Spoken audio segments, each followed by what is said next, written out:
Assalamualaikum warahmatullahi wabarakatuh. Bismillahirrahmanirrahim. Innal hamdalillah nahmaduhu wa nasta'inuhu wa nastaghfiruh wa na'udzu billahi min shururi anfusina wa sayyiati a'malina. Man yahdihillahu fala mudilla lahu wa man yudlil fala hadiya lahu. Wa ashhadu an la ilaha illallah wahdahu la syarika lahu wa ashhadu anna Muhammadan 'abduhu wa rasuluh. يا أيها الذين آمنوا اتقوا الله حق تقاته ولا تموتن إلا وأنتم مسلمون يا أيها الناس اتقوا ربكم الذي خلقكم من نفس واحدة وخلق منها زوجها وبث منهما رجالا كثيرا ونساء واتقوا الله الذي تساءلون به والأرحام إن الله كان عليكم رقيبا يا أيها الذين آمنوا اتقوا الله وقولوا قولا سديدا يصلح لكم أعمالكم ويغفر لكم ذنوبكم ومن يطع الله ورسوله فقد فاز فوزا عظيما أما بعد فإن أصدق الحديث كتاب الله وأحسن الهدي هدي محمد صلى الله عليه وعلى آله وسلم وشر الأمور محدثاتها وكل محدثة بدعة wa kulla bid'atin dhalalah wa kulla dhalalatin finnar. Alhamdulillah, kita bersyukur pada Allah Subhanahu wa taala pada hari ini, hari Rabu pagi tanggal 8 Dzulqa'dah 1443 Hijriah, kita kembali duduk bersama di dalam kajian Islam ilmiah membaca Kitab Fathul Majid, Syarhu Kitab Tauhid, yang ditulis oleh Fadilatul Syekh Al-Allamah Abdurrahman bin Hasan Al-Syekh rahimahullahu ta'ala. Salawat dan salam semoga selalu Allah berikan kepada Nabi kita Muhammad sallallahu alaihi wa ala alihi wasallam, pada keluarga beliau, para sahabat, serta orang-orang yang mengikuti beliau sampai hari kiamat kelak. Dengan nama-nama Allah yang husna dan sifat-sifatnya yang ulia, kita berdoa, Allahumma inna nas'aluka ilman nafi'an wa rizqan tayyiban wa amalan mutaqabbala. Allahumma amin. Ahibati fillah, afanillah wa yakum, kaum muslimin, pemirsa Roja TV, pendengar Radio Roja, dan seluruh kaum muslimin yang saya cintai karena Allah dimanapun berada. Kita berdoa kepada Allah, semoga Allah Subhanahu wa ta'ala selalu memberikan afiat kepada kita di dunia dan di akhirat. Biasanya saya live dari pesantren saya, pesantren Intan Ilmu Barito Kuala, Kalimantan Selatan, dan Allah bertakdir pada Rabu ini saya bisa datang langsung ke studio Roja TV. Dan pada kesempatan kali ini kita melanjutkan bab yang baru, yaitu bab yang disebutkan oleh penulis kitab Tauhid, Al-Imam Syekhul Islam Muhammad bin Abdul Wahhab rahimahullahu ta'ala.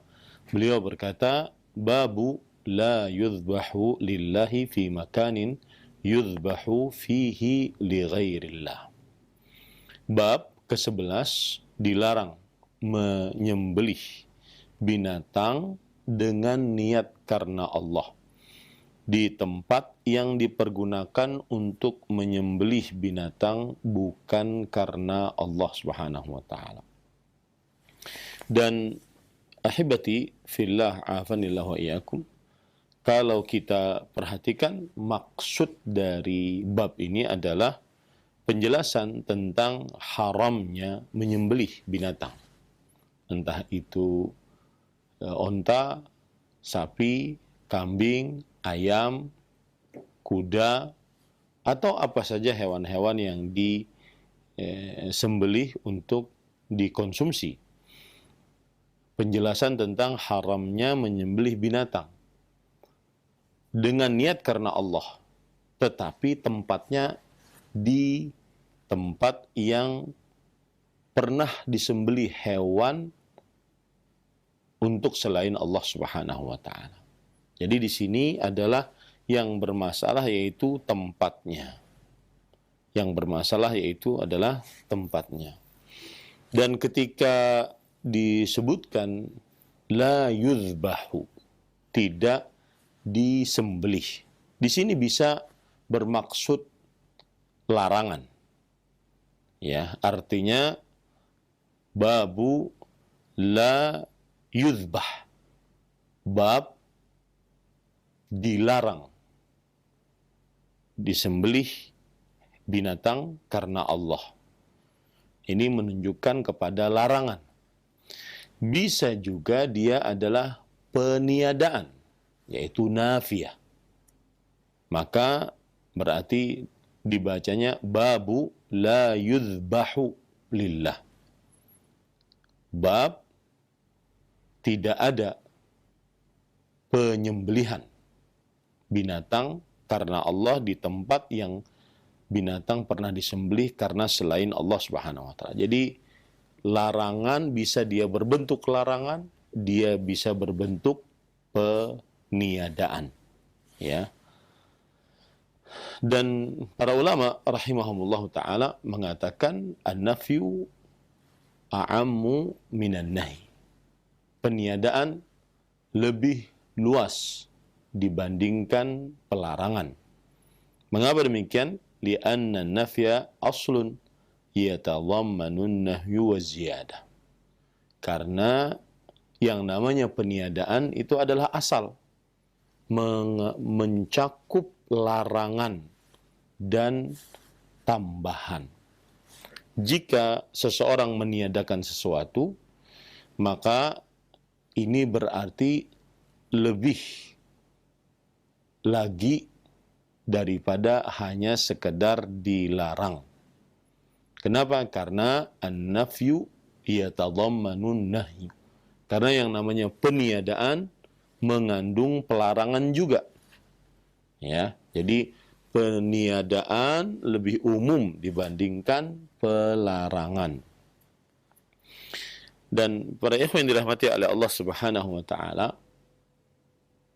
maka maksud daripada penulis mengatakan babu la yuzbahu lillah fi makanin yuzbahu fihi li ghairillah, bab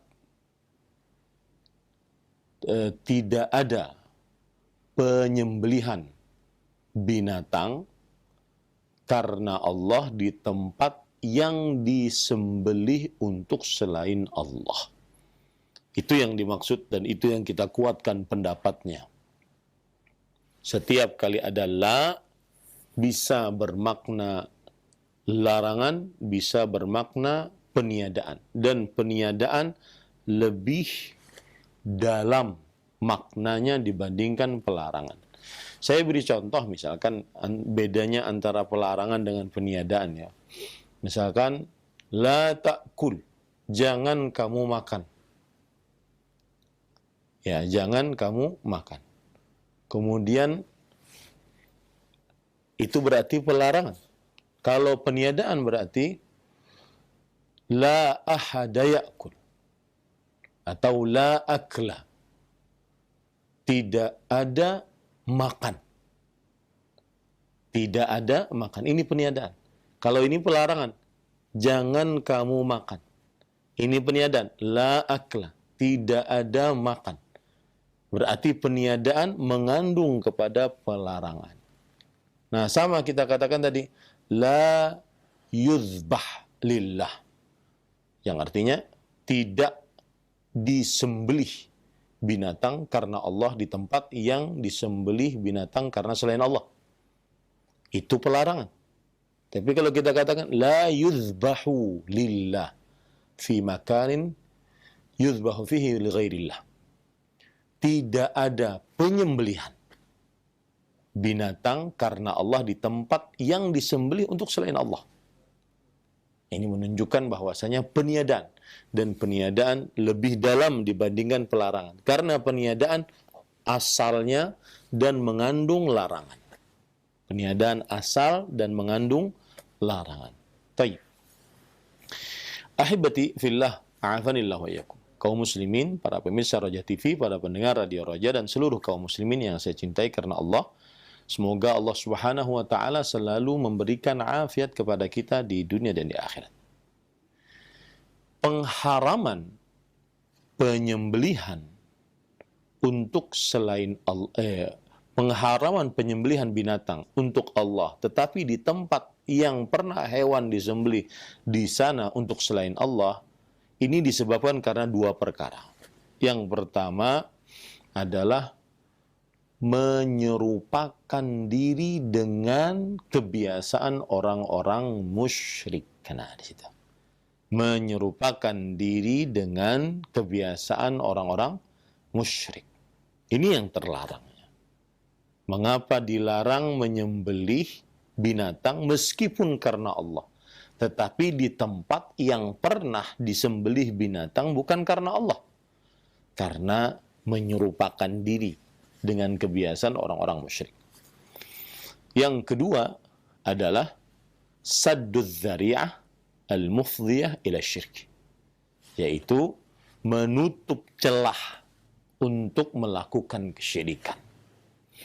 Karena tempat itu pernah disembelih binatang untuk selain Allah, maka kita tutup celah agar tidak terjadi lagi penyembelihan di tempat itu.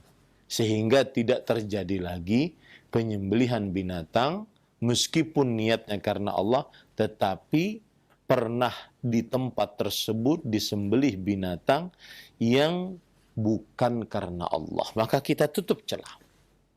Dan begitulah syariat Islam, senantiasa menutup celah yang menghantarkan kepada keburukan. Dan keburukan yang paling buruk adalah kesyirikan. Taib. Sekarang kita baca apa yang disebutkan oleh penulis rahimahullahu ta'ala. Penulis kitab At-Tauhid, Al-Imam Syekhul Islam Muhammad bin Abdul Wahhab rahimahullahu ta'ala berkata, wa qaulullahi ta'ala, dan firman Allah subhanahu wa ta'ala, la taqum fihi abadan, la masjidun ussisa ala taqwa min awwal yawmin ahaqqu an taquma fihi, fihi rijalun yuhibbuna an yatatahharu wallahu yuhibbul mutahhirin. Yang artinya,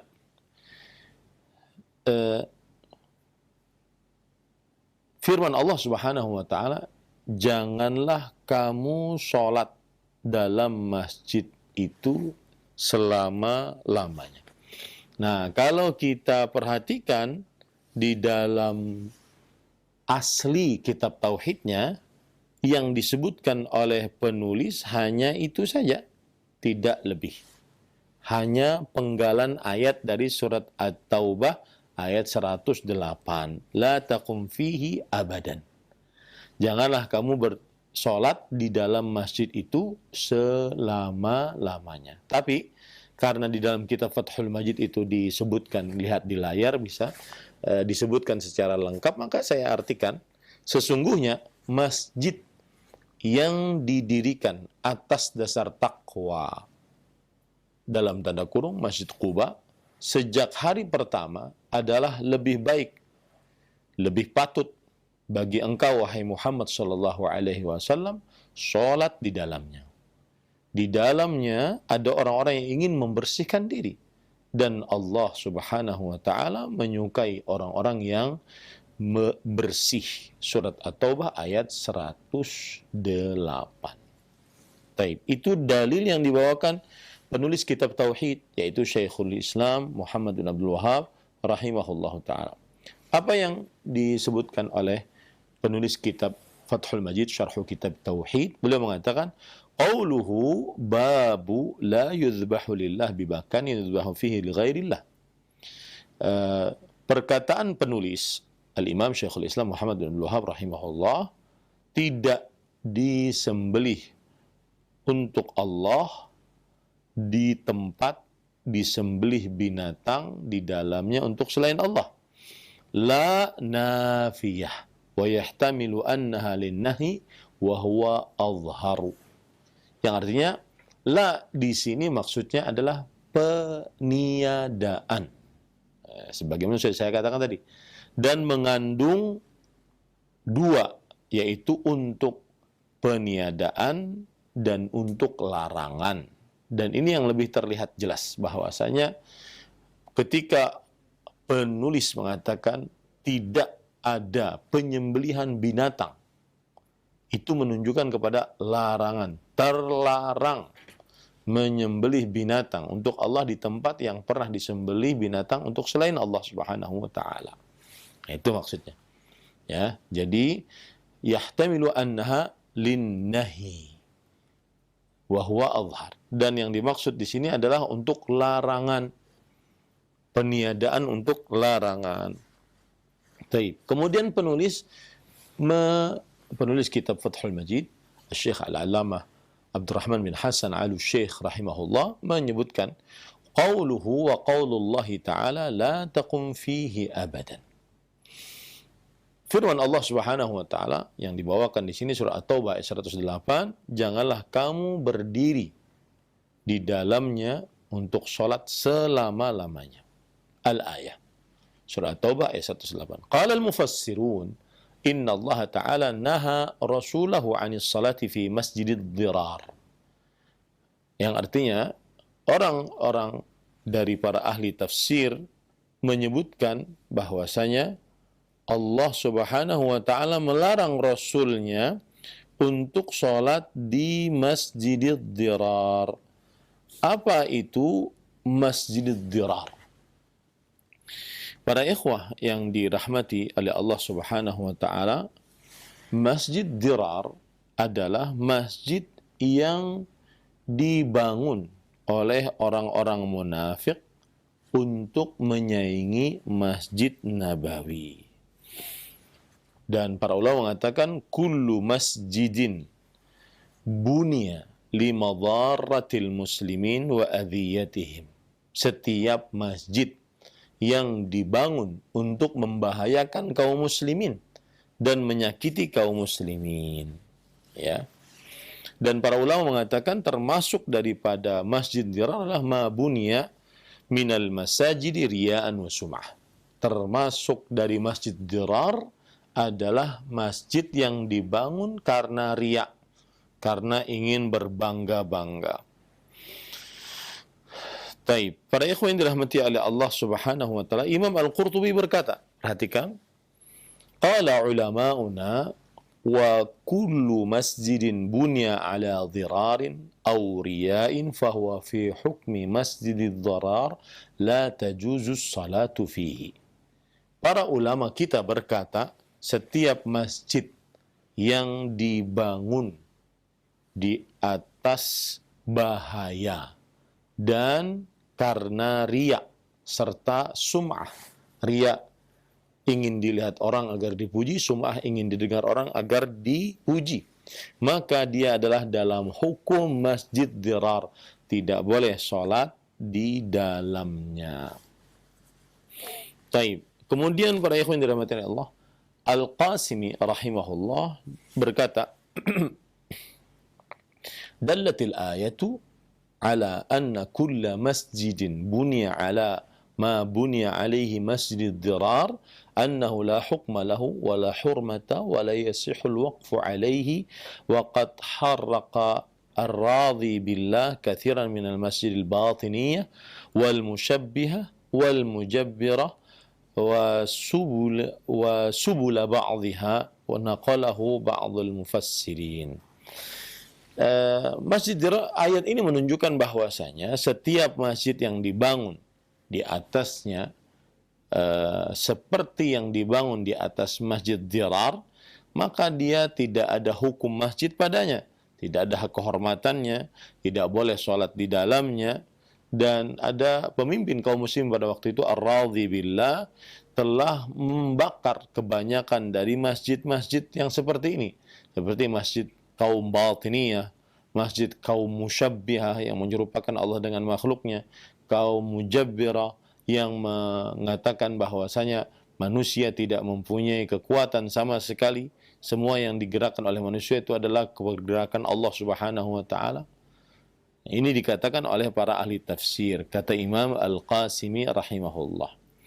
Kemudian Az-Zamakhsyari berkata, qila kullu masjidin bunya mubahatin aw riya'an aw sum'ah au li gharatin siwa ibtigha'a wajhillah au bimalin ghaira tayyibin huwa lahaqa bi masjidid dirar. Setiap masjid yang dibangun untuk bermegah-megah, untuk riya, untuk sum'ah, atau untuk tujuan selain mencari wajah Allah Subhanahu wa taala, atau masjid yang dibangun dengan harta yang tidak halal, maka dia masuk ke dalam masjid dirar. Wa an Syaqiq annahu la yudriku as-salata fi masjidi Bani Amir. Dari Syaqiq bahwasanya tidak diperbolehkan salat di masjid Bani Amir. Faqila lahu masjidu Bani Fulan lam yusalli fihi ba'd. Faqala la uhibbu an usalliya fihi fa innahu bunya ala dirar wa kullu masjidin bunya ala dirar aw riya wa sum'ah fa inna aslahu yantahi ila al-masjid alladhi bunya diraran. Yang jelas tadi masjid dirar kalau di zaman Rasul sallallahu alaihi wasallam masjid yang dibangun oleh orang-orang munafik karena riya, karena sum'ah, karena ingin membahayakan kaum muslimin. Dan ini akhirnya sampai zaman sekarang setiap masjid yang dibangun karena riya, karena sum'ah, ingin membahayakan kaum muslimin disebut sebagai masjid dirar. Baik, kita kembali ke kitab kita. Jadi, qala al-mufassirun, para ahli tafsir berkata, sesungguhnya Allah Ta'ala melarang Rasulnya untuk sholat di masjid dirar. Wal ummatu taba'un lahu fi dhalik. Dan umat Islam mengikuti Nabi Muhammad SAW dalam hal itu. Thumma innahu ta'ala hathahu ala salati fi masjid Quba. Kemudian Allah Subhanahu wa taala memerintahkan Nabi Muhammad SAW untuk salat di Masjid Quba. Alladzi ussisa min awwali yaumin bunya 'ala taqwa. Yang mana dibangun pada hari pertamanya dibangun di atas ketakwaan. Wahya ta'atullahi wa rasulih sallallahu alaihi wasallam. Dan yang dimaksud ketakwaan di sini adalah dibangun atas ketaatan kepada Allah dan kepada Rasulullah sallallahu alaihi wasallam. Wa jam'an li kalimatil mu'minin. Dan untuk mengumpulkan kekuatan orang-orang beriman. Wa ma'qilan wa manzilan lil islami wa ahlihi. Dan sebagai tempat singgah, sebagai tempat berteduh untuk kaum muslimin. Walihada jaa fil hadits sahih anna Rasulullah sallallahu alaihi wasallam qala fi salatun fi masjid Quba ka umrah. Oleh sebab itulah disebutkan dalam hadis, yaitu hadis yang diriwayatkan oleh Imam Tirmidzi, Imam Ibnu Majah dan Imam Hakim, bahwa Rasulullah sallallahu alaihi wasallam bersabda, satu salat di Masjid Quba pahalanya seperti umrah. Ini hadis menunjukkan salat apapun. Bismillah. Salat apapun di Masjid Quba, maka pahalanya senilai dengan umrah. Maka bagi siapa yang sedang berziarah ke kota Madinah, salah satu masjid yang disyariatkan untuk didatangi adalah Masjid Quba. Baik. Kemudian penulis kitab Fathul Majid, Al-Syekh Al-Allamah Abdurrahman bin Hasan Al-Syekh berkata, "Wa fi sahihi anna Rasulullah sallallahu alaihi wasallam kana yazuru Quba'a rakiban wa masyian." Dan di dalam hadis yang sahih riwayat Bukhari dan Muslim maksudnya, bahwa Rasulullah sallallahu alaihi wasallam mendatangi Masjid Quba baik dalam keadaan menaiki kendaraan ataupun jalan kaki. Waqad sarraha anna al-masjid al-madhkura fil ayati huwa Masjid Quba jama'atun minas salaf. Dan sebagian dari para sahabat Nabi radhiyallahu anhum telah menegaskan bahwa masjid yang dimaksud adalah Masjid Quba, bahwa yang didatangi oleh Rasul sallallahu alaihi wasallam senantiasa pada setiap hari Sabtu, baik dalam keadaan jalan kaki ataupun bernaik kendaraan. Itu yang dimaksud adalah Masjid Quba. Dan ulama salaf yang mengatakan seperti itu minhum Ibnu Abbas wa Urwah wa Atiyah wa Sya'bi wal Hasan wa ghairuhum. Di antaranya ini adalah pendapatnya Abdullah bin Abbas, Urwah bin Zubair, Atiyah bin Salim, kemudian Asy-Sya'bi, Amir bin Syarahil, kemudian Al-Hasan Al-Basri rahimahumullahu taala radhiyallahu anhum. Nah, para ikhwah yang dirahmati oleh Allah Subhanahu wa taala, lalu qultu, aku berkata, yaitu Asy-Syaikh Abdurrahman bin Hasan Al-Syekh, wa yu'ayyiduhu qawluhu sallallahu alaihi wasallam fil ayati fihi rijalun yuhibbuna an yatatahharu. Dan yang menguatkan pendapat bahwa masjid yang dibangun di atas ketakwaan dari hari pertamanya adalah Masjid Quba adalah firman Allah tadi dalam surat At-Taubah ayat 108. Di dalam masjid tersebut terdapat orang-orang yang menginginkan untuk bersuci. Nah, ini pendapat yang pertama, bahwa masjid yang dibangun di atas ketakwaan adalah Masjid Quba. Wa qila huwa masjidu Rasulillah sallallahu alaihi wasallam. Dan ada pendapat yang kedua, masjid yang pertama kali dibangun di atas ketakwaan pada awal harinya adalah Masjid Rasulullah sallallahu alaihi wasallam, yaitu Masjid Nabawi. Berarti di sini ada dua pendapat ya.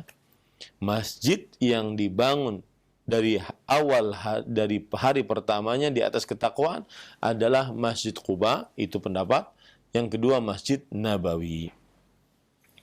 Yang berpendapat bahwa itu adalah Masjid Nabawi li hadithi Abi Sa'id Al-Khudri radhiyallahu anhu qala tamara rajulani fi al-masjid alladhi ussisa 'ala at-taqwa min awwal yawm faqala rajulun huwa masjidu Quba wa qala al-akharu huwa masjidu Rasulillah sallallahu alaihi wa ala alihi wasallam. Taib. Faqala Rasulullah sallallahu alaihi wasallam huwa masjidi hadza rawahu Muslim. Wa huwa qawlu Umar wa ibnuhu wa Zaid wa ibnihi wa Zaid bin Thabit wa ghairihim. Bahwa pendapat yang kedua, masjid yang dibangun pada hari pertamanya di atas ketakwaan adalah Masjid Rasulullah sallallahu alaihi wasallam, Masjid Nabawi. Ini berdasarkan hadis dari Abu Sa'id Al-Khudri radhiyallahu an. Yaitu ada dua orang yang sedang berselisih pendapat tentang perkara masjid manakah yang dibangun di atas ketakwaan dari hari pertamanya. Masjid manakah yang dibangun di atas ketakwaan dari hari pertamanya. Maka Rasulullah yang satu mengatakan dia adalah Masjid Quba. Yang satu mengatakan dia adalah Masjid Rasulullah sallallahu alaihi wasallam. Lalu Rasulullah sallallahu alaihi wasallam bersabda, dia adalah masjidku ini. Hadis riwayat Muslim. Dan inilah pendapatnya Umar bin Khattab radhiyallahu anhu, anaknya Abdullah bin Umar radhiyallahu anhuma, Zaid bin Thabit dan selain mereka. Kemudian para ikhwan yang dirahmati oleh Allah Subhanahu wa taala, qala Ibnu Katsir rahimahullah, dan Imam Ibnu Katsir rahimahullah berkata, wa hadza sahihun wa la munafata bainal ayati wal hadits. Dan ini adalah pendapat yang benar. Ya, ini adalah pendapat yang benar. Artinya kalau seandainya Masjid Quba dibangun di hari pertamanya di atas ketakwaan, maka apalagi Masjid Nabawi, apalagi Masjid Rasulullah sallallahu alaihi wasallam. Dari hari pertamanya dibangun di atas ketakwaan, karena Masjid Nabawi lebih afdal daripada Masjid Quba. Taib. Kemudian penulis mengatakan,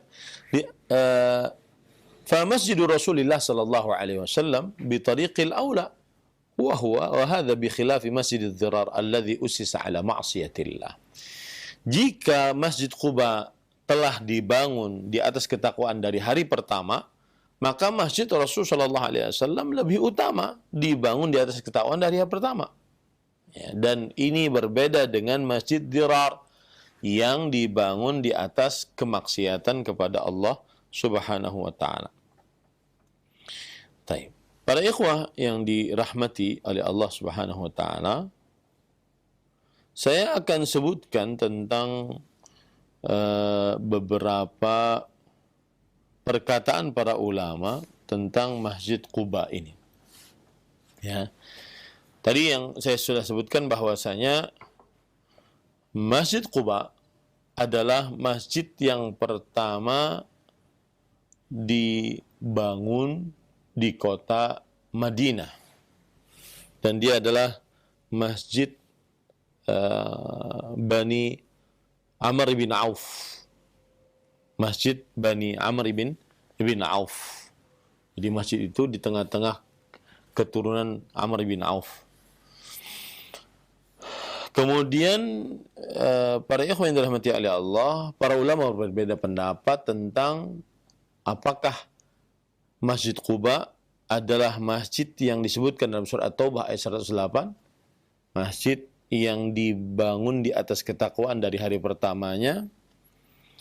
Maka para ikhwah yang dirahmati oleh Allah Subhanahu wa taala, ada yang mengatakan dia Masjid Quba, ada yang mengatakan dia Masjid Nabawi. Dan kita sudah baca tadi bahwa yang Rasul SAW katakan, huwa masjid hadza. Masjid yang dibangun di atas ketakwaan dari hari pertama ini adalah masjidku ini. Nah, para ikhwan yang dirahmati oleh Allah Subhanahu wa taala,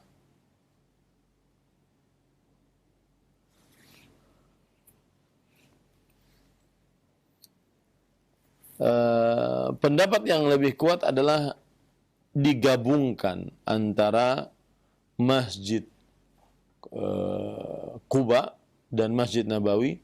Dua-duanya adalah masjid yang dibangun di atas ketakwaan. Imam Ibnu Utsaimin rahimahullah berkata,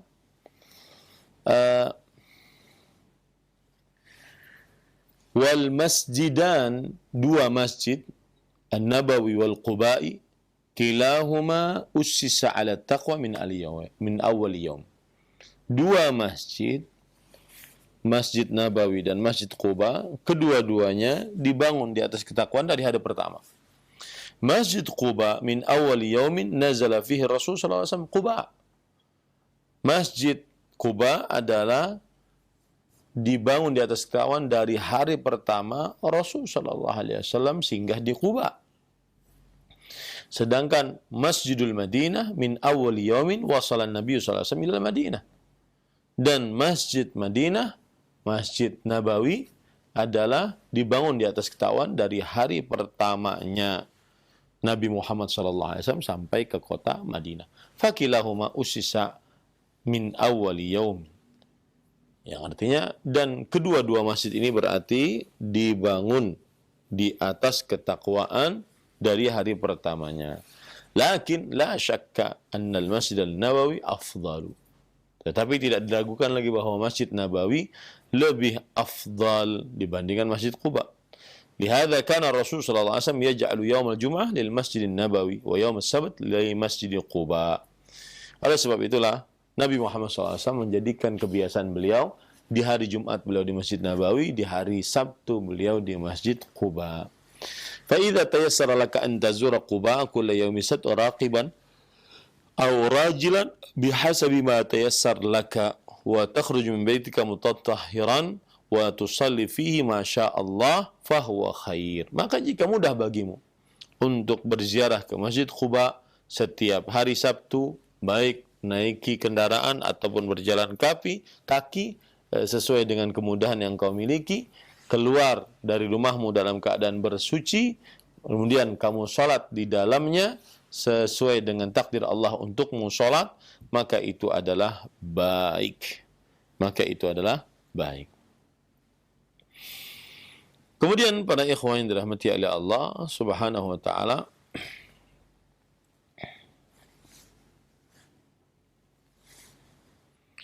dan kalau kita perhatikan hadis-hadis tentang keutamaan sholat di Masjid Quba, di antaranya adalah hadis riwayat Bukhari dan Muslim dari Abdullah bin Umar radhiyallahu anhuma, kana an-nabiy sallallahu alaihi wasallam ya'ti Masjid Quba kulla sabtin masyian wa rakiban.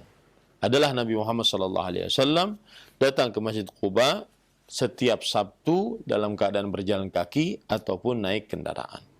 Dalam riwayat Muslim, kana Nabi sallallahu alaihi wasallam ya'ti Masjid Quba'in rakiban wa masyan fayusalli fihi raka'atain. Adalah Rasul sallallahu alaihi wasallam datang selalu ke Masjid Quba dalam keadaan berjalan kaki ataupun naik kendaraan, kemudian beliau sholat di dalamnya 2 rakaat. Nah, ini tambahan riwayat. Dan di dalam riwayat Imam Tirmidzi dari Usaid ibn Zuhair al-Ansari, wa kana min ashabin Nabi sallallahu alaihi wasallam, anin Nabi sallallahu alaihi wasallam qala, as-salatu fi Masjid Quba ka umrah. Dari Usaid bin Zuhair al-Ansari, bahwa beliau adalah sahabat Rasul sallallahu alaihi wasallam, bahwa Nabi Muhammad SAW bersabda, salat di dalam Masjid Quba pahalanya seperti umrah.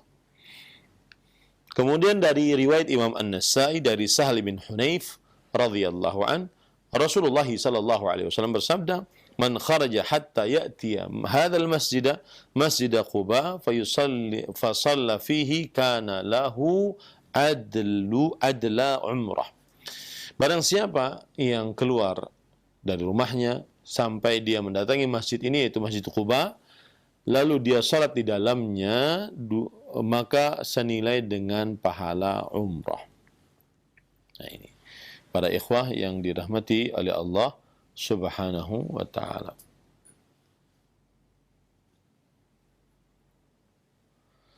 Ada lagi para sahabat Nabi radhiyallahu anhu sangat memperhatikan untuk sholat di masjid Nabi, di Masjid Quba, ya. Dan telah diriwayatkan dari Umar bin Ibnu Syaibah di dalam kitab Tarikh Kota Madinah dari Aisyah binti Sa'ad bin Abi Waqqas, beliau berkata, "Sami'tu Abi Sa'ad bin Abi Waqqas, aku telah mendengar bapakku Sa'ad bin Abi Waqqas berkata, la an usalliya fi Masjid Quba raka'atain ahabbu ilayya min an atiya ila Baitul Maqdis marratain."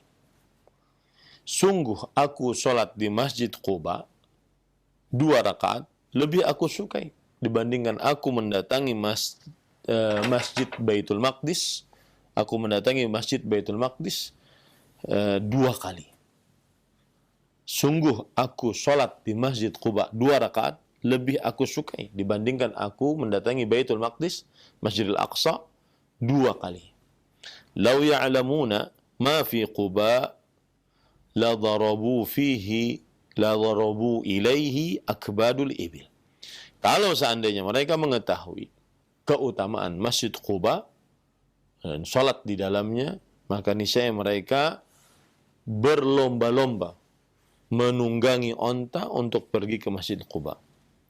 Dan Al-Hafidh Ibnu Hajar mengatakan sanad dari riwayat ini sahih. Sanad dari riwayat ini sahih.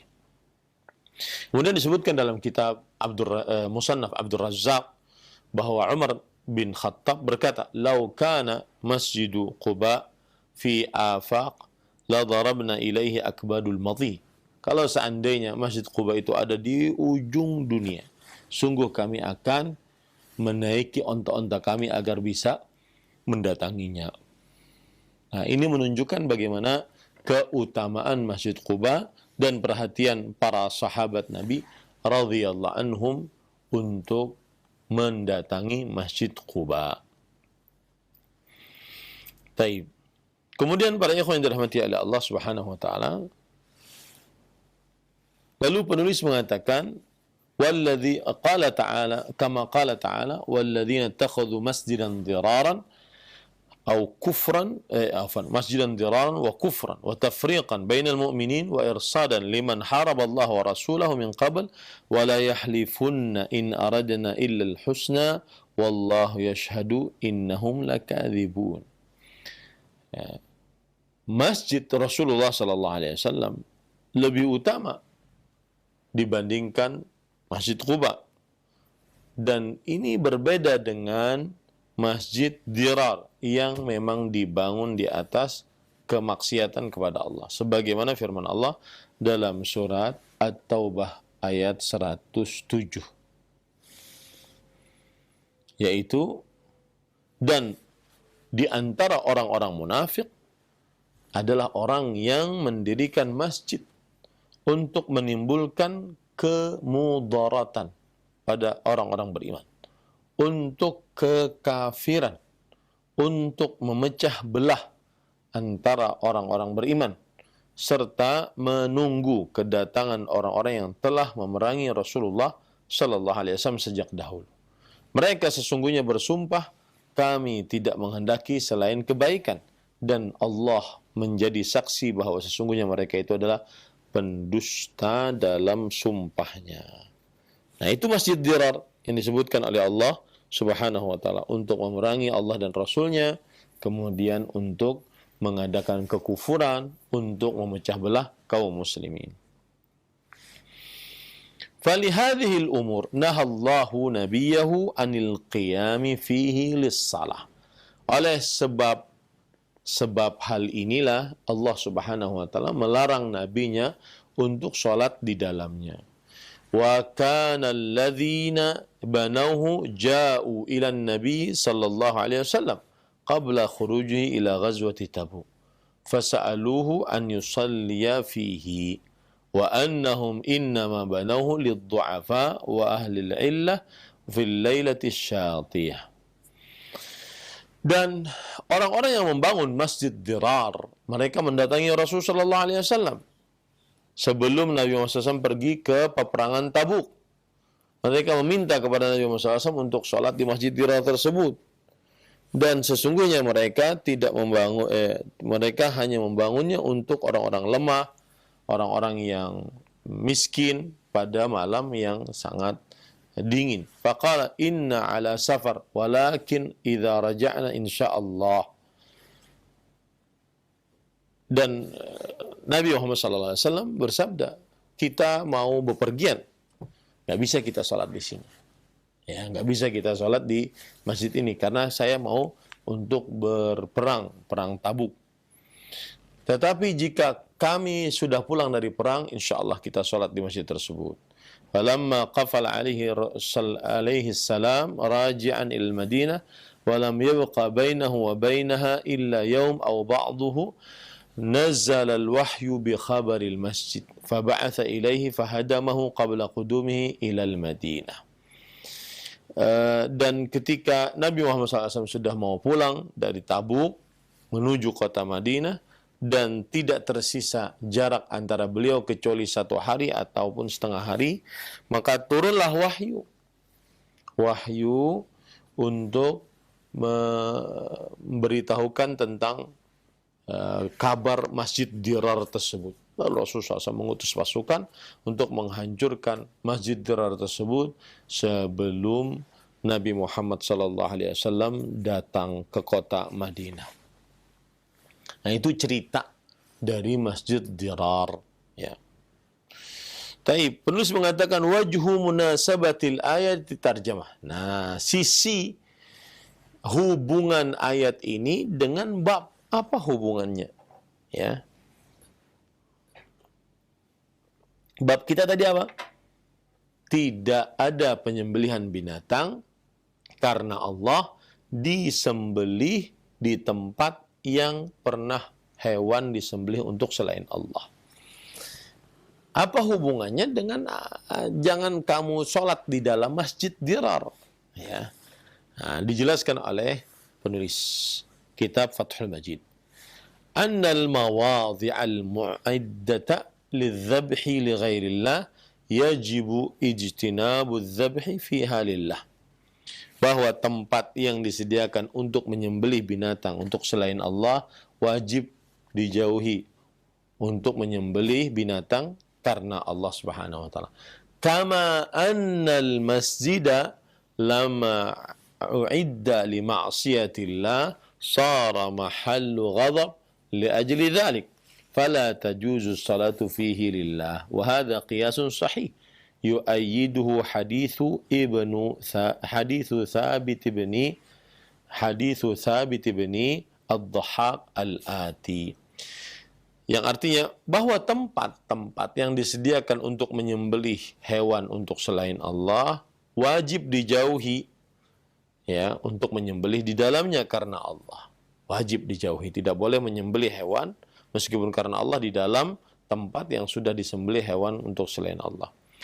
Sebagaimana masjid ini ketika disediakan untuk bermaksiat kepada Allah, maka berarti dia tempat penuh dengan kemurkaan.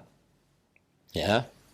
Maka oleh sebab itulah tidak boleh sholat di dalamnya. Dikiaskan dengan tadi menyembelih binatang karena Allah, tetapi tempatnya pernah disembelih binatang untuk selain Allah Subhanahu wa ta'ala. Nah,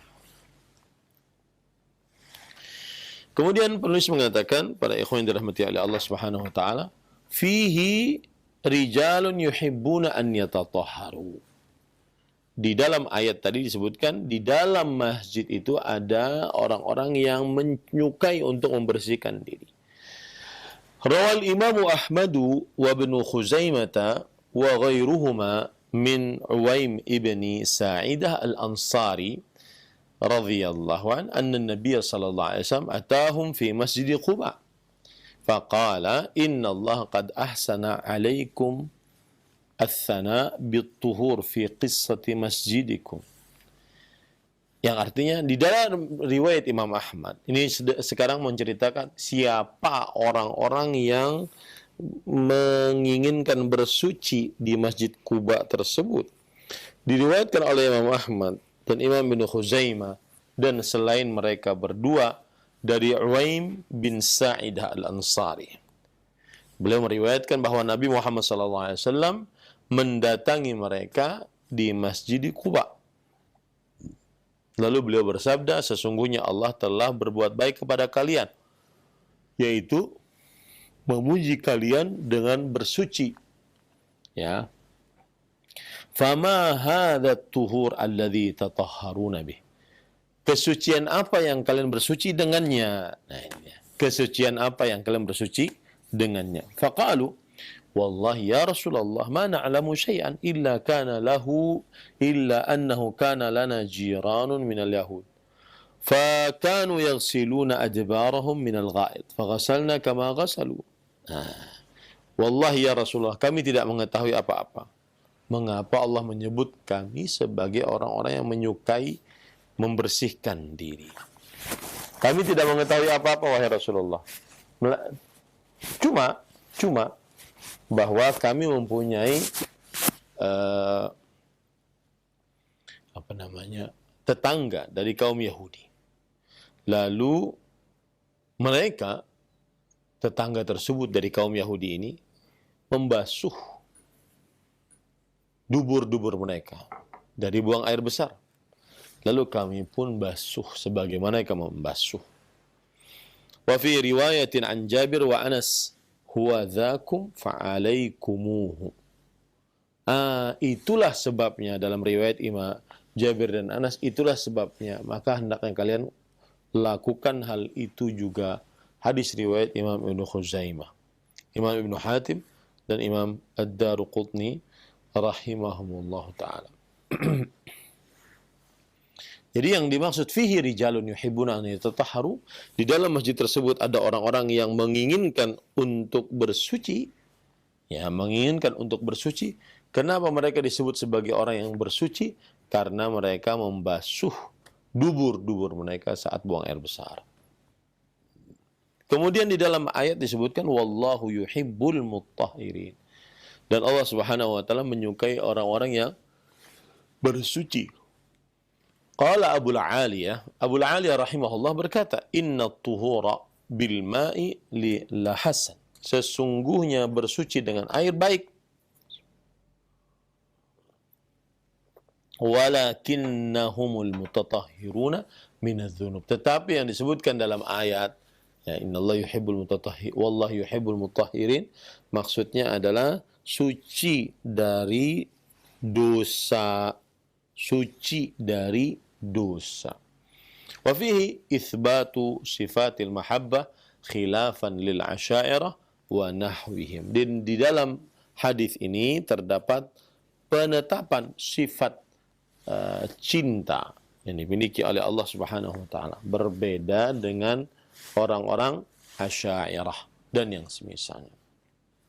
Berbeda dengan orang-orang Asy'ariyah dan yang semisalnya. Nah,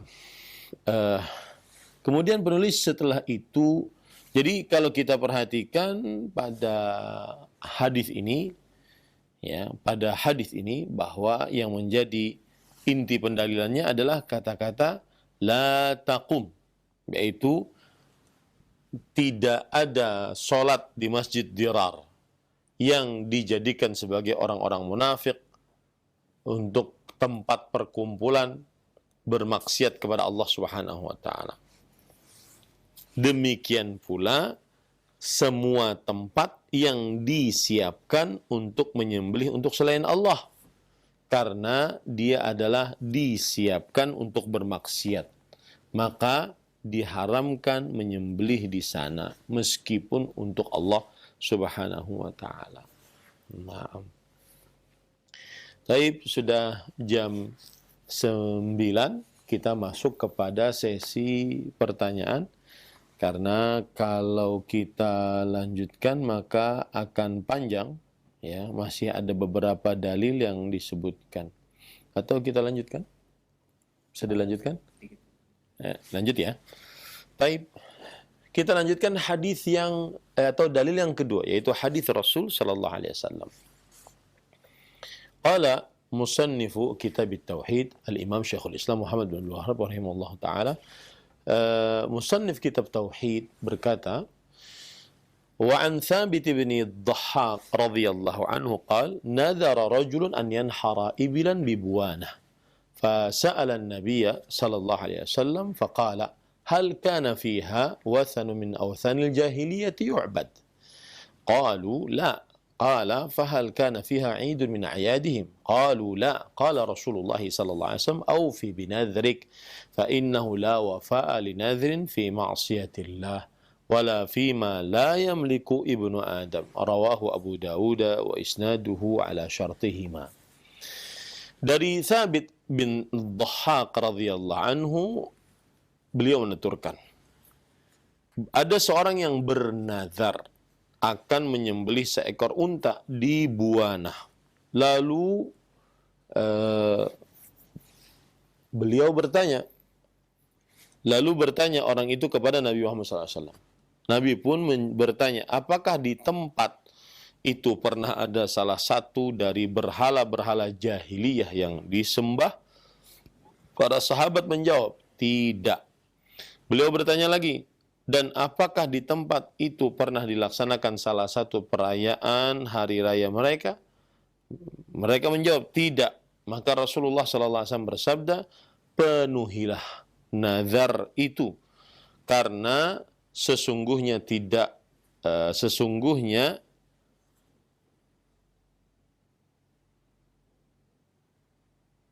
tidak boleh dipenuhi suatu nazar apapun di dalam bermaksiat kepada Allah, dan tidak pula dalam perkara yang di luar hak milik seseorang. Hadis riwayat Abu Daud dan isnadnya menurut persyaratan Al-Bukhari dan Muslim.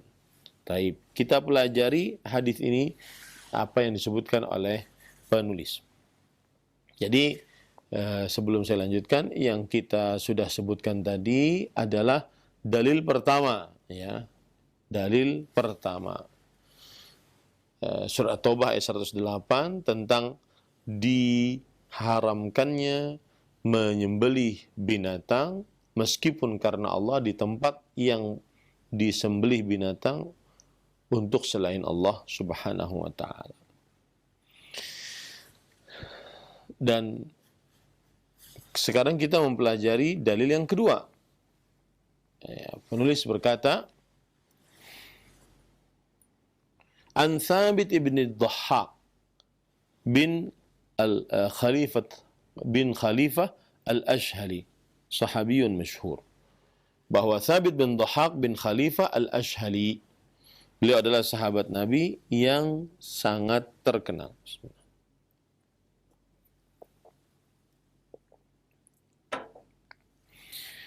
Rawa anhu Abu Qilabah wa ghairuhu. Yang meriwayatkan dari Thabit ibn Dhahhak, Abu Qilabah, Abdullah bin Zaid al-Jarmi, seorang tabi'i, dan selain Abu Qilabah. Mata sanata arba'in wa sittin. Beliau wafat pada tahun 64 Hijriyah. Kemudian qauluhu bi buwanah. Tadi kan disebutkan dalam hadis ada seorang yang bernazar untuk menyembelih onta di buwanah. Apa itu buwanah? Buwanah qala bi dhammil ba, bu wa qila bi fathha bawana. Buwana atau bawana. Dia mengatakan dengan ba-nya dikasih huruf dhammah, ada yang mengatakan ba-nya dikasih huruf fathah. Qala al-Baghawi, Imam Al-Baghawi berkata, maudhi'un fi asfali Makkah duna Yalamlam. Dia adalah sebuah tempat sebelum kota Mekah, ya, dan sebelum kota Mekah, sebelum Yalamlam. Qala Abu Sa'adat hadmah min wara'i Yanbu'. Dan Abu Sa'adat berkata dia adalah sebuah tempat di belakang kota Yanbu'. Taib. Qauluhu fahal kana fiha wathan min awthanil jahiliyati yu'bad. Di dalam hadis disebutkan apakah di dalamnya pernah ada berhala dari berhala-berhala yang disembah oleh orang-orang jahiliyah. Fihi al-man'u minal wafa bin nadri idza kana fil makani wathan walau ba'da zawalihi. Di dalamnya terdapat larangan untuk menunaikan nazar. Larangan untuk menunaikan nazar jika di tempat tersebut terdapat berhala walaupun setelah menghilang. Walaupun setelah hilang berhala tersebut di tempat. Jadi kalau seandainya pernah ada berhala, meskipun sudah tidak ada, pada saat itu tetap tidak diperbolehkan untuk menunaikan nazar di tempat tersebut. Nah, qauluhu fahal kana fiha 'idun min a'yadihim. Apakah di dalamnya terdapat hari raya orang-orang musyrik atau orang-orang kafir? Pernah enggak orang-orang merayakan hari-hari besar mereka di tempat tersebut? Qala Syekhul Islami rahimahullah, Syekhul Islam Ibnu Taimiyah rahimahullah berkata, al-'id ismun lima ya'udu min al-istima' al-'am ala wajhin mu'tadin. Al-'id artinya adalah sebuah kata yang menunjukkan kepada berkumpulnya setiap tahun, ya, secara kebiasaan. 'Aid imma bi'audis sanah atau bi'audil asbu' aw asy-syahr aw nahwi dzalik. Yang dimaksud dengan 'id adalah apakah itu berkumpul per tahun, per pekan ataupun per bulan, ya, dan yang semisalnya. Itu yang dimaksud apakah di sana ada id dari id mereka. Maksudnya adalah apakah di sana ada perayaan-perayaan yang mereka ulang-ulang di setiap tahunnya. Wal muradu huna bihi hahuna al-ijtima'u al-mu'tad min ijtima'i ahli al-jahiliyah. Dan yang dimaksud dengan perkumpulan di sini maksudnya adalah perkumpulan yang biasa dilakukan oleh orang-orang jahiliyah. Fal-'idu yajma'u umuran minha yaumu 'aid ka yaumil fitr wa yaumil jum'ah. Sedangkan dan 'id adalah mengumpulkan beberapa perkara, di antaranya hari Idul Fitri, hari Jumat. Itu 'id semua itu.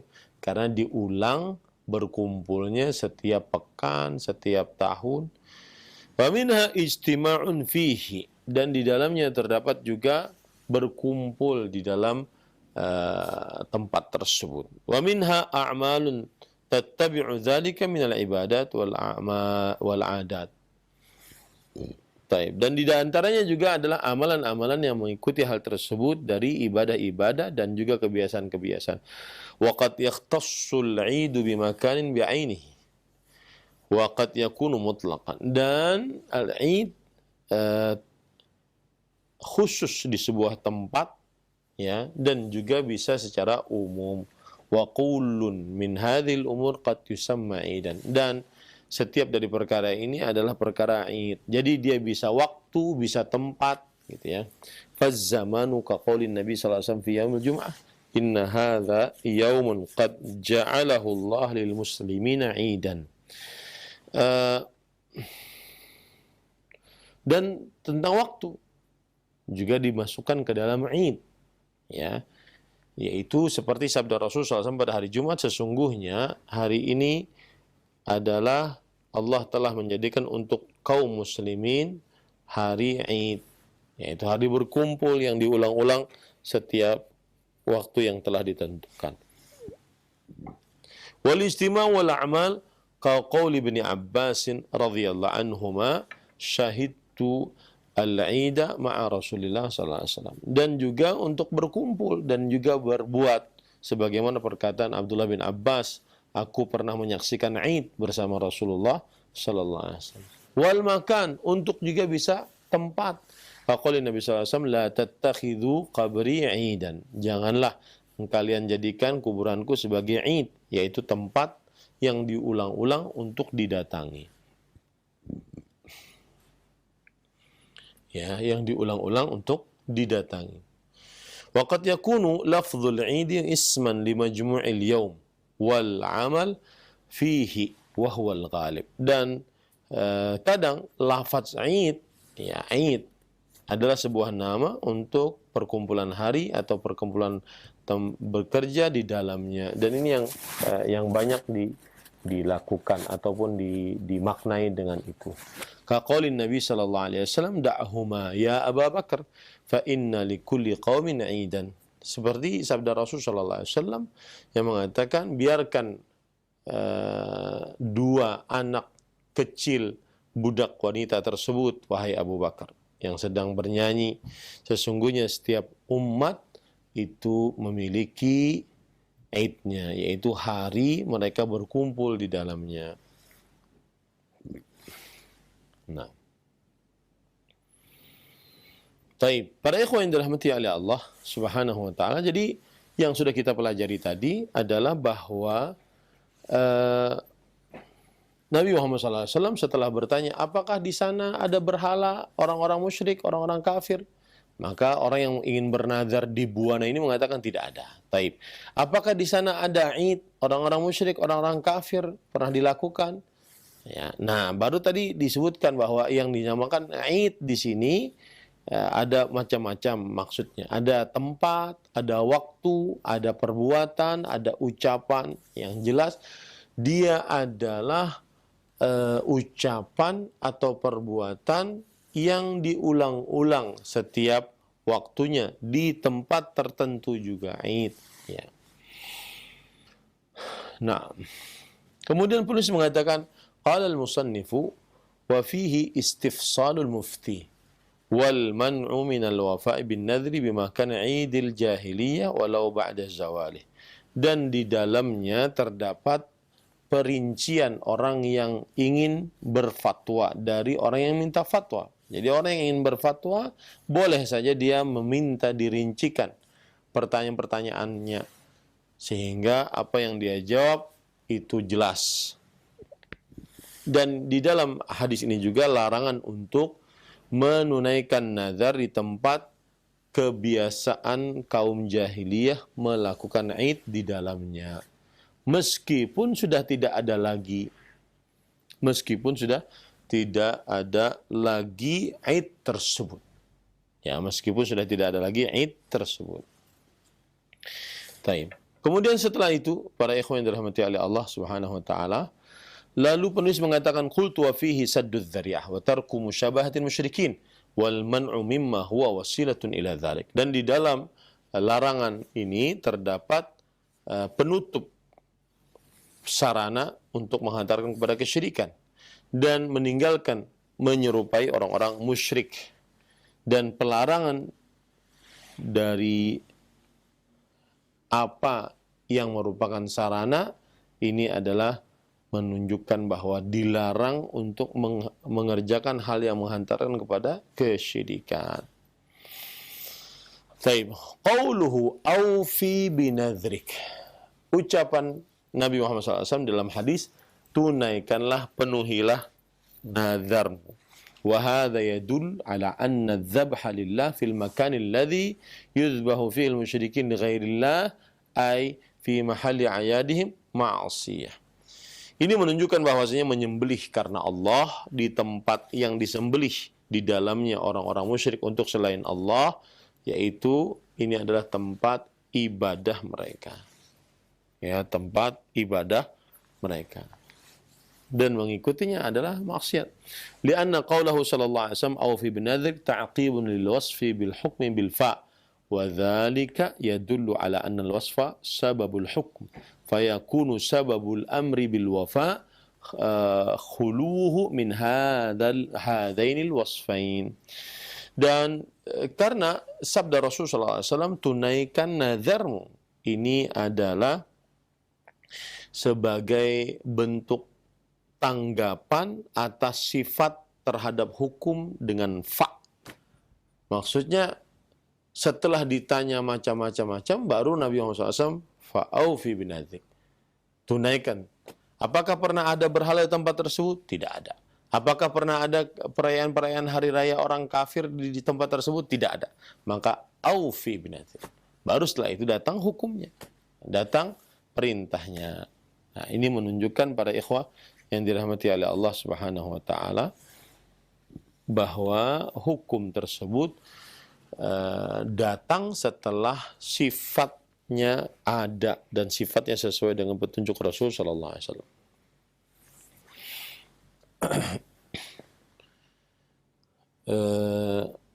Dan ini menunjukkan bahwa sebab bolehnya menunaikan nazar ya disebabkan karena seseorang terlepas dari dua ini.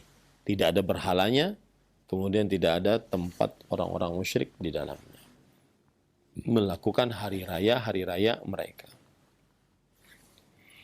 Taib, falamma qalu la, qala awfi binadhrik. Wa hadha yaqtadi anna qawnal buq'ati makanan li'idihim.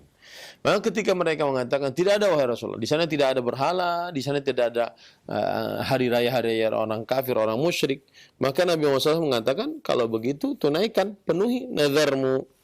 Ya, ini menunjukkan bahwa tempat yang mereka gunakan untuk perayaan hari raya mereka atau tempat yang di dalamnya ada berhala-berhala mereka mani'un minadz-dzabhi biha walau nadzarahu. Ini adalah tempat larangan untuk menyembelih, ya, menyembelih di tempat tersebut meskipun dia bernazar,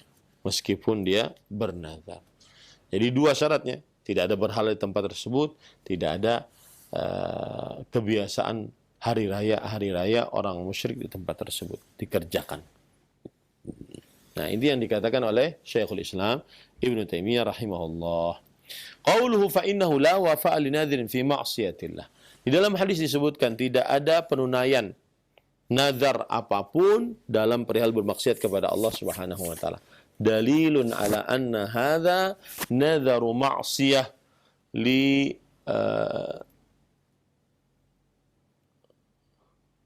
nadharu ma'siyah law qad wujida fil makani ba'dul mawani'.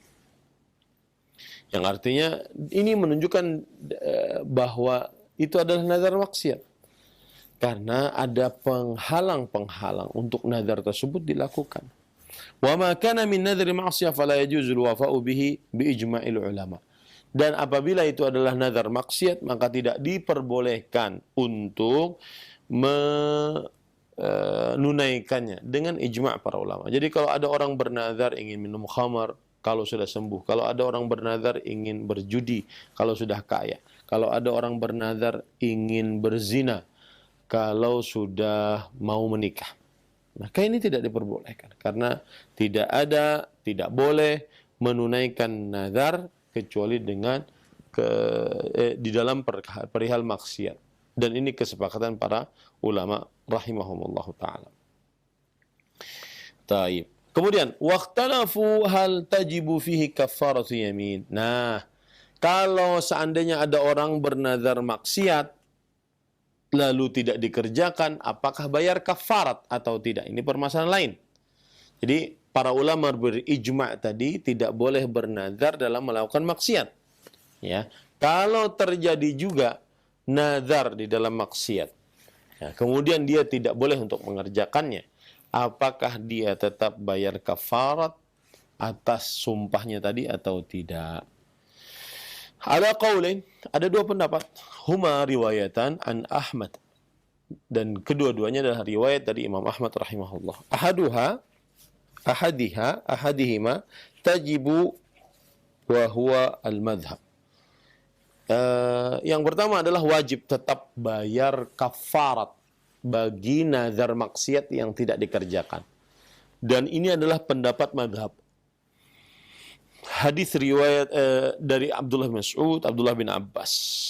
Dan ini juga perkataan Imam Abu Hanifah dan para sahabatnya. Berdasarkan hadis riwayat Aisyah secara marfu, la nadhara fi ma'siyah wa kaffaratuhu kaffaratu yamin.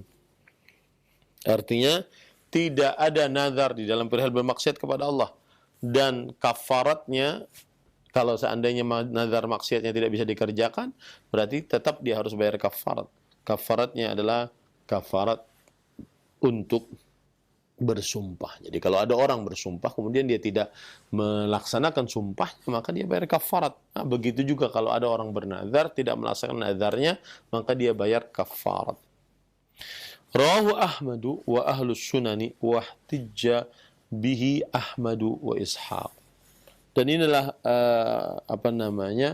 riwayat Imam Ahmad dan juga orang-orang para imam yang menulis kitab sunan dan dijadikan sebagai hujjah oleh Imam Ahmad dan Imam Ishaq ibn Rahawi rahimahullah, bahwasanya tetap wajib bagi siapa yang bernazar kemudian dia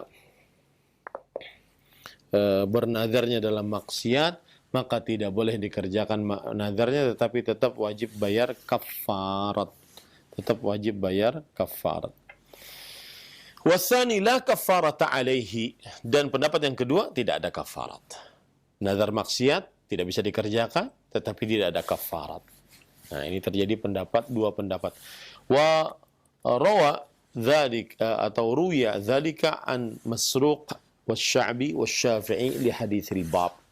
Dan diriwayatkan akan hal ini dari Imam Masruq, Imam Asy-Sya'bi dan Imam Asy-Syafi'i. Walam yuzkar fihi kafarah, dan tidak disebutkan di dalamnya kafarat.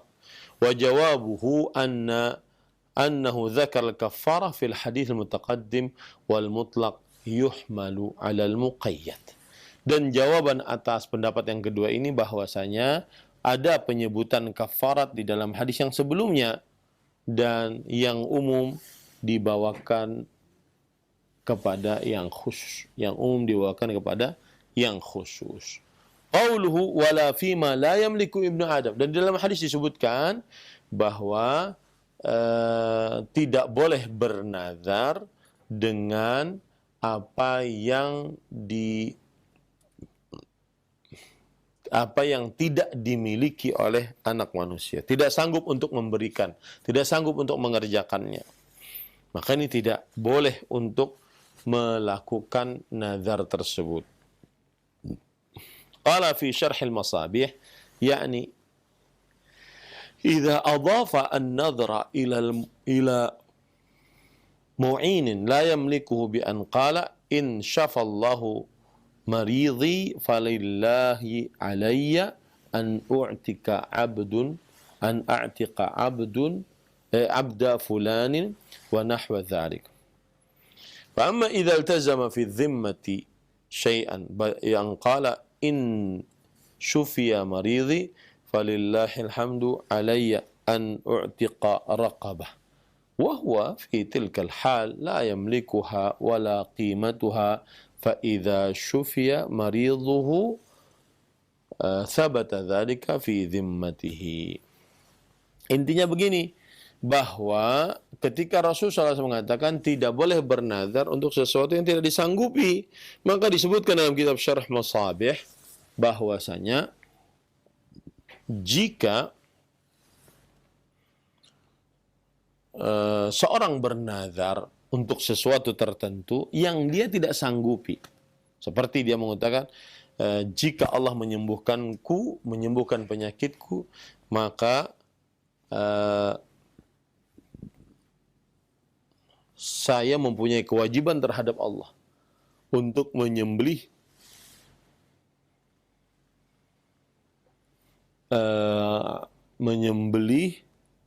untuk memerdekakan budak si fulan. Ya. Jika Allah menyembuhkan penyakitku, maka aku mewajibkan diriku kepada Allah untuk memerdekakan seorang budak. Nah, ini para ikhwan yang dirahmati oleh Allah Subhanahu wa taala, tidak boleh bernazar dengan sesuatu yang tidak disanggupinya. Adapun jika dia melazimkan di dalam hutangnya sesuatu, seperti dia mengatakan, jika sembuh penyakitku, maka kewajiban atas Allah Subhanahu wa taala an u'tiqa raqabah. Kewajibanku terhadap Allah Subhanahu wa taala yaitu memerdekakan budak. Dan dia tidak memiliki budak itu. Tidak juga memiliki harta untuk memerdekakan budak tersebut. Maka jika ia benar-benar sembuh, maka berarti nazarnya tadi dalam tanggungannya. Nazarnya tadi dalam tanggungannya. Nah, ini para ikhwan yang dirahmati Allah. Jadi tidak boleh seseorang bernazar dalam perihal bermaksiat.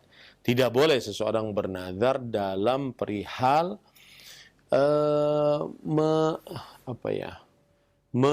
melakukan sesuatu yang tidak disanggupinya.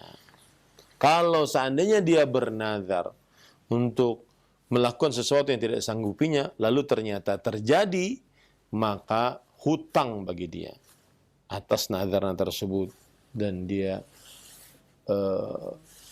wajib untuk menunaikannya. Qauluhu rawahu Abu Daud wa isnaduhu ala syartihima, ay al-Bukhari wa Muslim. Dan disebutkan dalam hadis bahwa di hadis ini diriwayatkan oleh Imam Abu Daud dengan sanadnya atas syarat keduanya, yaitu syarat Imam Bukhari dan Muslim. Hadisnya sahih. Abu Daud ismuhu Sulaiman bin al-Ash'ath bin Ishaq bin Bashir bin Shaddad al-Azdi as-Sijistani sahibu al-Imam Ahmad. Abu Daud namanya Sulaiman bin al-Ash'ash bin Ishaq bin Bashir bin Shaddad al-Azdi as-Sijistani. Ya. Dan beliau adalah temannya Imam Ahmad. Musannifus Sunan. Dan beliau menulis kitab As-Sunan, Al-Marasil wa ghairihima, dan juga kitab-kitab mursal, hadis-hadis mursal dan selain keduanya. Thiqatun imamun hafidhun min qibaril ulama, yaitu seorang yang terpercaya, yang menjadi pemimpin ulama, yang hafal hadis, dan dari pembesar-pembesar para ulama rahimahumullah. Mata sanata 75 wa 200. Meninggal tahun 275 Hijriyah rahimahullahu taala.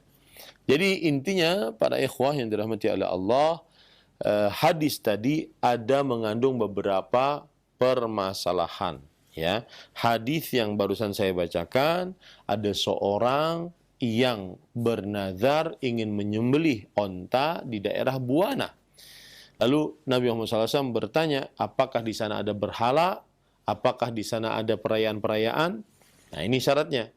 Kalau tidak ada berhala, tidak ada perayaan-perayaan orang-orang musyrik sebelumnya, ya, maka boleh untuk bernazar di dalamnya.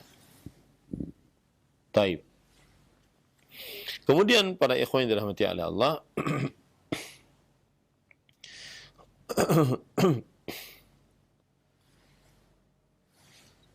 dan yang dimaksud dengan perayaan-perayaan di sini adalah perayaan yang diulang-ulang, baik itu berupa ucapan, perbuatan, perayaan yang diulang-ulang. Kemudian juga sudah kita sebutkan tadi bahwasanya tidak boleh seorang ahli fatwa meminta perincian dari apa yang dimintakan fatwa kepadanya.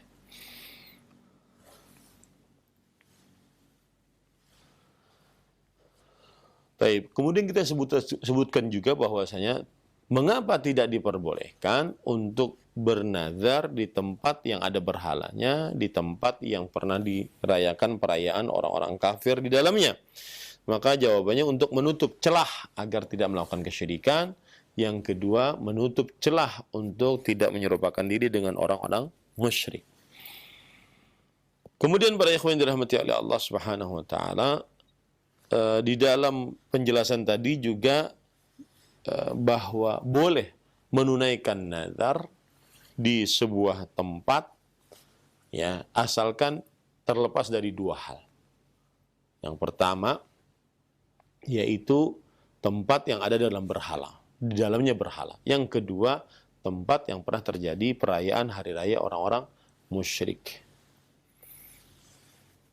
Kemudian yang selanjutnya adalah tidak boleh melaksanakan nazar dalam perihal bermaksiat. Nah, ini. Tetapi permasalahan selanjutnya yang kita bahas juga adalah bahwa apakah kalau bernazar dalam maksiat lalu kita tidak mengerjakannya, apakah kita tetap harus bayar kafarat atau tidak? Maka pendapat yang dikuatkan adalah bayar. Ya, berdasarkan hadis tadi, riwayat Aisyah radhiyallahu anha secara marfu', tidak ada nazar dalam perihal maksiat dan kafaratnya adalah kafarat yamin. Ya, kafaratnya kafarat sumpah. Nah, dan apabila ada orang bernazar, maka tidak boleh dia bernazar untuk sesuatu yang tidak disanggupinya. Saya bernazar kalau saya sembuh, maka saya akan memerdekakan budak. Padahal budaknya tidak ada. Atau duitnya yang nggak ada. Maka pada saat itu, kalaupun dia bernazar, lalu nazarnya baik, tetapi tidak disanggupi, ya, maka pada saat itu dia mempunyai tanggungan di hadapan Allah Subhanahu wa taala sampai bisa disanggupi. Ya, sampai bisa disanggupi nazar tersebut. Kalau tidak, maka dia berarti mempunyai tanggungan di hadapan Allah Subhanahu wa taala. Alhamdulillah, selesai bab yang ke-11 ya dari pembicaraan kitab Fathul Majid. Wallahu a'lam. Nah. Ustaz, barakallahu fikum wa jazakallahu khairan. Terima kasih atas pembahasan dan pemberian pelajaran yang bermanfaat di kesempatan pagi hari ini. Semoga menjadi tambahan ilmu untuk kita semuanya. Selanjutnya kami akan bacakan pesan singkat yang telah masuk dari hamba Allah di Bogor, Ustaz. Assalamualaikum. Belakangan ini di masjid yang sedang viral di daerah Bogor, banyak orang yang datang ke sana jauh-jauh untuk sholat, bahkan untuk sekedar foto-foto. Hukumnya bagaimana, Ustaz? Syukran. Bismillah, walhamdulillah, wassalatu wassalamu ala rasulillah, wa ala alihi wa ashabihi wa man wala, amma ba'd. Termasuk sikap yang kurang tepat dari seorang muslim adalah menjadikan masjid sebagai tempat destinasi untuk rekreasi. Masjid dibangun untuk sholat, berzikir, membaca Al-Quran.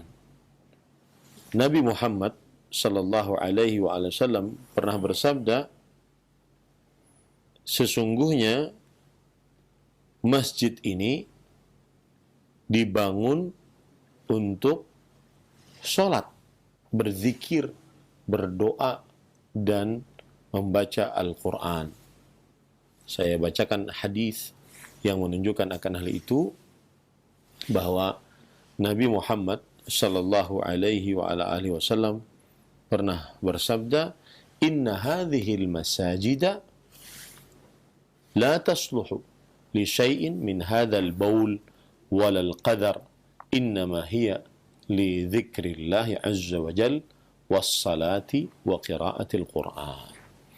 Sesungguhnya masjid-masjid ini tidak cocok untuk sesuatu dari hal ini, dari kencing dan dari kotoran. Sesungguhnya dia dibangun untuk berzikir kepada Allah Azza wa Jal, untuk sholat, untuk membaca Al-Quran.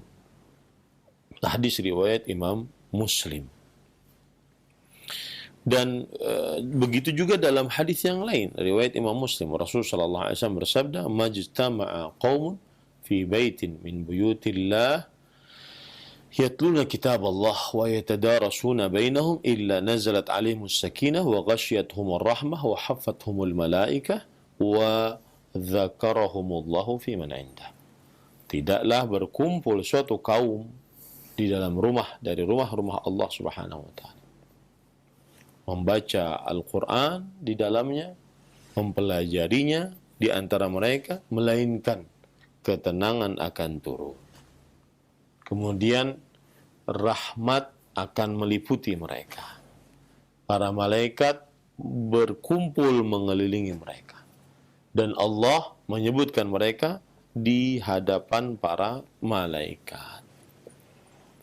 Kemudian juga berdasarkan ayat surat An-Nur ayat 36, fi buyutin adzinallahu an turfa wa yudhkara fi hasmuh, di rumah-rumah yang diizinkan untuk diangkat nama Allah dan disebutkan nama Allah di dalamnya. Nah, ini menunjukkan bahwa saya tidak tahu masjid yang viral bagaimana ya, saya belum baca beritanya.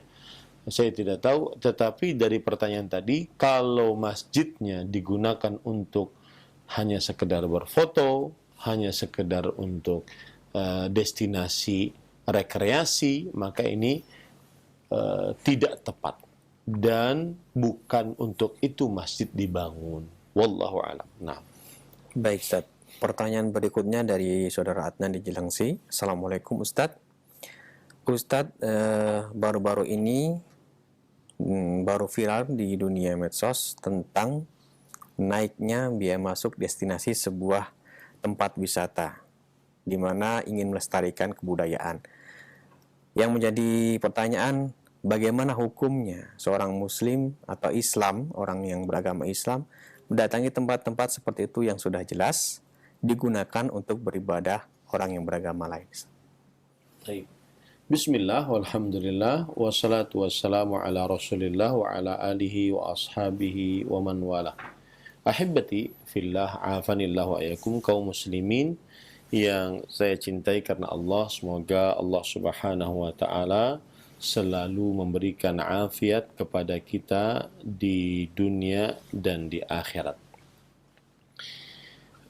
Ada hadis Rasulullah sallallahu alaihi wasallam yang berbunyi,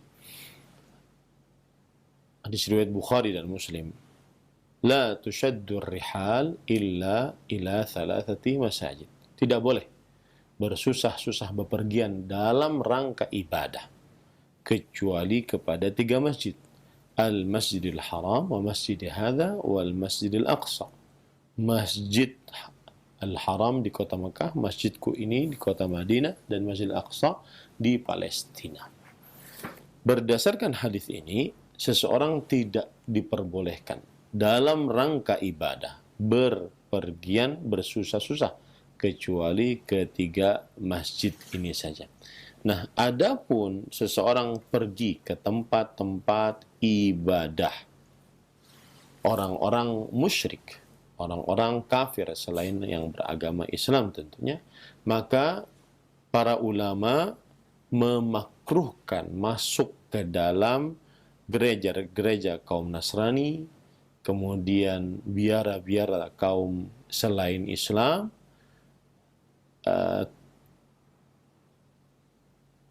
terutama orang-orang yang mensyirikkan Allah Subhanahu wa ta'ala. Dan ulama yang memakruhkan untuk masuk ke dalam tempat-tempat tersebut adalah karena di dalamnya terdapat patung-patung dan juga berhala-berhala yang di dalam agama kita tidak diperbolehkan untuk diletakkan di sekitar kita. Kemudian sebab yang kedua juga adalah karena di dalamnya terdapat semacam isyarat untuk mengagungkan dan memuliakan tempat tersebut. Kemudian sebab yang ketiga adalah para ulama yang memakruhkan untuk mendatangi tempat-tempat tersebut karena di dalamnya tempat berkumpulnya para syaitan, para jin yang menyimpang dari jalan Allah Subhanahu wa taala. Yang jelas kaum muslimin tidak selayaknya masuk ke tempat-tempat peribadatan orang-orang kafir dan musyrik dimanapun dan sampai kapanpun. Wallahu a'lam. Nah. Baik Ustaz, barakallahu fikum. Pertanyaan selanjutnya masih dari Ustaz singkat. Izin bertanya Ustaz, tahun 2011 saya lulus sekolah dan saya meniatkan untuk puasa 3 hari berturut-turut. Apakah itu termasuk nazar? Dan sampai sekarang saya belum melaksanakannya. Apakah saya masih berkewajiban melaksanakannya atau harus membayar kafarah? Ustaz, silakan. Ulangi pertanyaannya.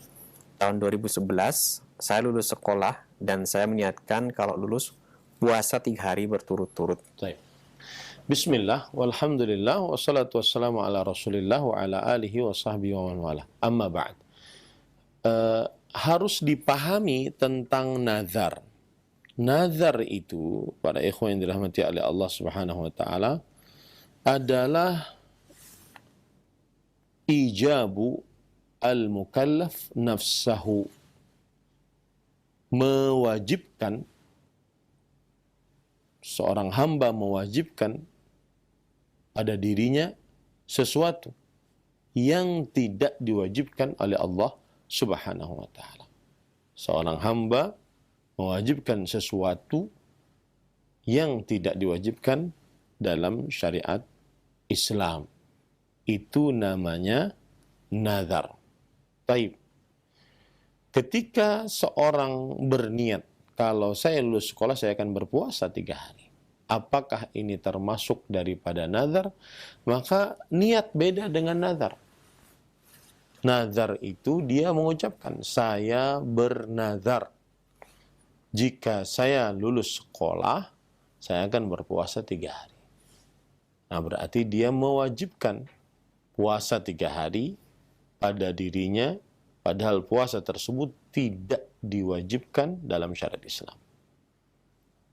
Nah, tentunya kalau begitu berbeda dengan hanya sekedar niat. Dan hanya sekedar niat bukan nazar. Wallahu a'lam. Nah. Baik Ustaz, barakallahu fikum. Selanjutnya kami berikan kesempatan untuk telepon. Halo.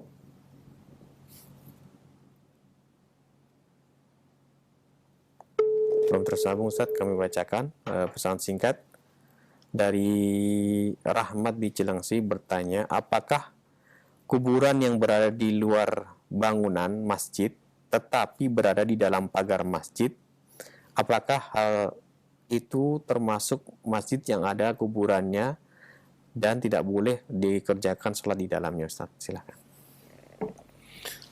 Bismillah, walhamdulillah, wassalatu wassalamu ala rasulillah wa ala alihi wa ashabihi wa man wala.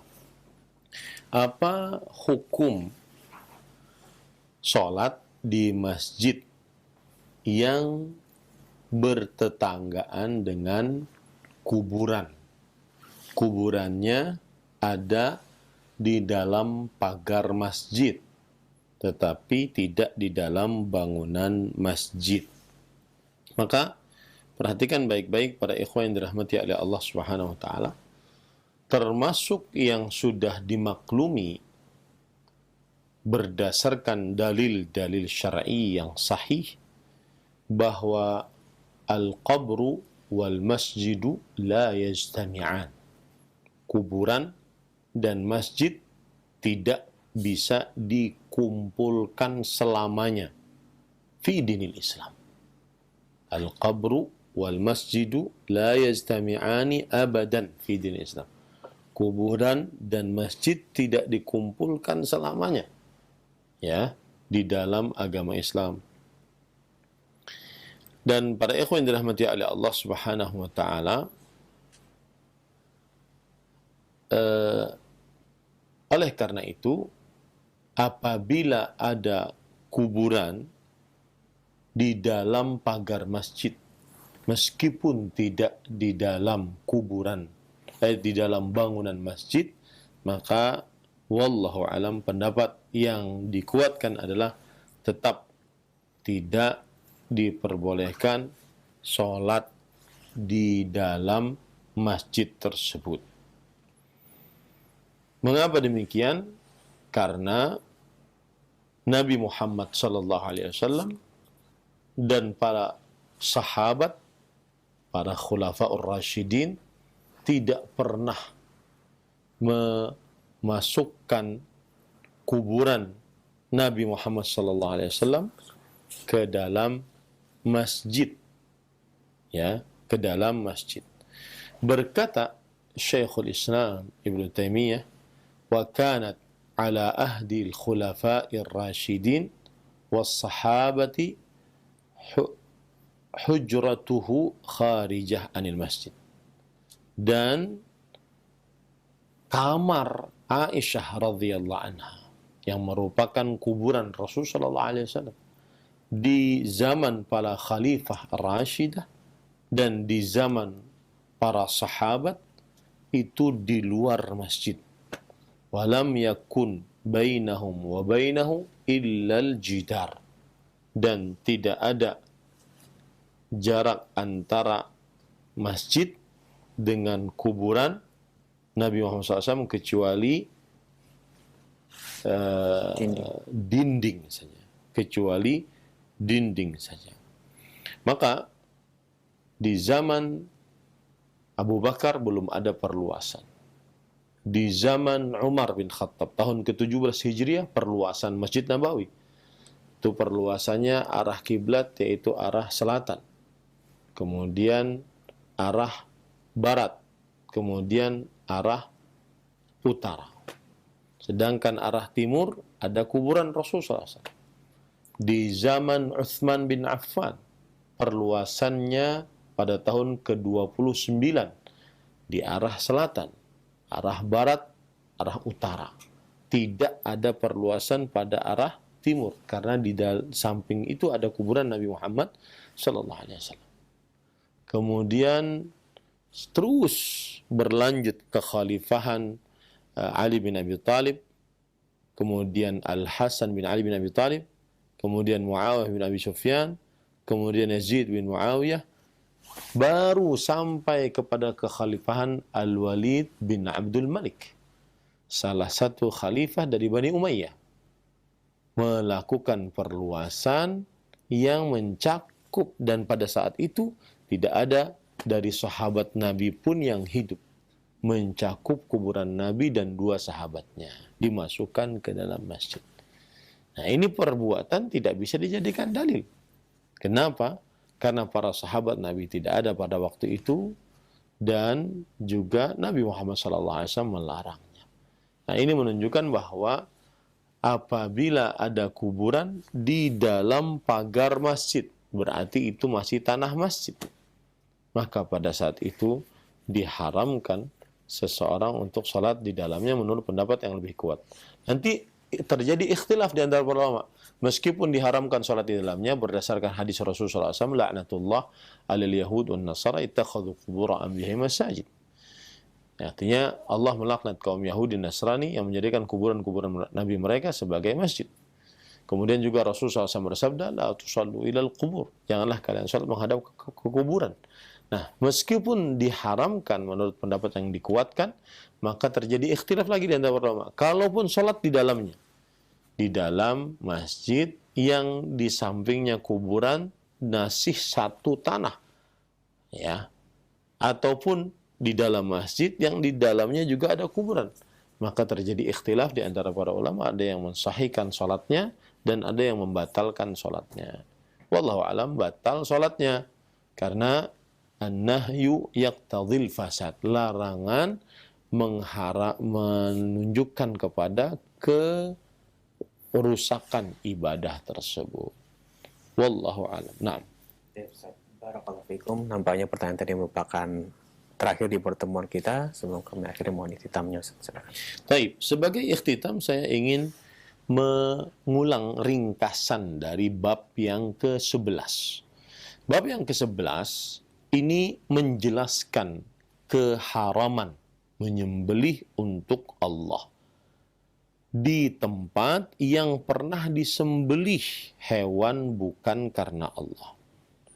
Kemudian bab yang ke-11 ini juga hubungannya dengan kitab Tauhid adalah menunjukkan bahwa segala sarana yang menghantarkan kepada perbuatan menyembelih hewan untuk selain Allah diharamkan.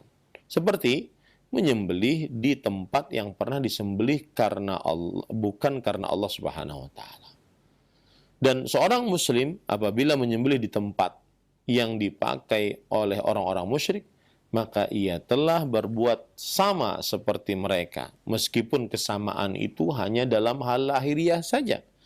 Karena hal ini karena kesamaan lahiriah akan membawa kepada kesamaan batiniah. Kemudian juga kita sudah jelaskan tadi keharaman menyembelih untuk Allah di tempat yang pernah disembelih untuk selain Allah disebabkan karena dua perkara. Yang pertama, menjauhi menyerupakan diri dengan orang-orang musyrik. Yang kedua, menutup segala sarana yang menghantarkan kepada kesyirikan. Lalu penulis membawakan dalil pertama, surah At-Taubah ayat 108. Dalil ini menjelaskan bahwa Allah melarang Rasulullah SAW untuk salat di Masjid Dirar, masjid yang dibangun oleh orang-orang munafik untuk kekufuran, membahayakan kaum muslimin dan memecah belah kaum muslimin. Dan ini masjid dibangun untuk membahayakan Masjid Quba yang dibangun oleh Rasulullah Sallallahu Alaihi Wasallam. Nah, para ikhwan dirahmati oleh Allah Subhanahu Wa Taala, lalu kaum munafikin meminta kepada Rasulullah Sallallahu Alaihi Wasallam agar salat di dalamnya, sehingga sebagai alasan membenarkan perbuatan mereka dan menutupi kebatilan mereka. Itu nih, lihat Rasulullah SAW saja sholat. Maka lalu Rasulullah SAW menjanjikan apa yang mereka minta itu setelah perang Tabuk. Tetapi kemudian Allah Subhanahu wa taala melarang perbuatan tersebut, tidak boleh sholat di dalamnya. Dan Rasulullah SAW memerintahkan untuk sholat di Masjid Quba yang dibangun di atas ketakwaan dari hari pertamanya, dan memerintahkan Masjid Dirar dihancurkan. Taib. Ayat ini, surah At-Taubah ayat 108, hubungannya dengan bab adalah menunjukkan haramnya menyembelih untuk Allah di tempat yang pernah disembelih untuk selain Allah. Karena disamakan dengan larangan sholat di dalam Masjid Dirar yang dijadikan oleh orang-orang munafik sebagai tempat untuk bermaksiat kepada Allah. Nah, begitu cara pendalilannya. Kemudian penulis membawakan dalil hadis Thabit ibn Dhahhak radhiyallahu anhu. Makna dalil ini adalah menjelaskan bahwa ada seorang yang bernazar kepada Allah untuk menyembelih untuk Allah di daerah Buana. Lalu Nabi Muhammad SAW bertanya, apakah di situ ada berhala orang-orang? Dijawab tidak. Apakah di situ ada perayaan hari raya orang kafir musyrik? Dijawab tidak. Maka Rasulullah SAW memerintahkan untuk menunaikan nazarnya. Hubungan hadis ini dengan bab menunjukkan bahwa diharamkan menyembelih untuk Allah di tempat yang pernah disembelih untuk selain Allah. Ya. Kenapa? Karena Rasulullah SAW bertanya terlebih dahulu, apakah di tempat tersebut pernah ada berhala? Apakah di tempat tersebut pernah ada perayaan-perayaan hari raya orang-orang musyrik, orang-orang kafir? Kalau tidak, maka boleh dikerjakan. Nah, itu adalah ringkasan dari yang sudah kita pelajari pada bab yang ke-11 ini. Semoga kita senantiasa selalu dijaga oleh Allah dan ditetapkan tauhid kita di zaman yang penuh dengan syubhat, kesyirikan, dan juga syahwat-syahwat yang menghantarkan kepada keburukan. Wa sallallahu nabiyana Muhammad walhamdulillahirabbil alamin. Wassalamualaikum warahmatullahi wabarakatuh.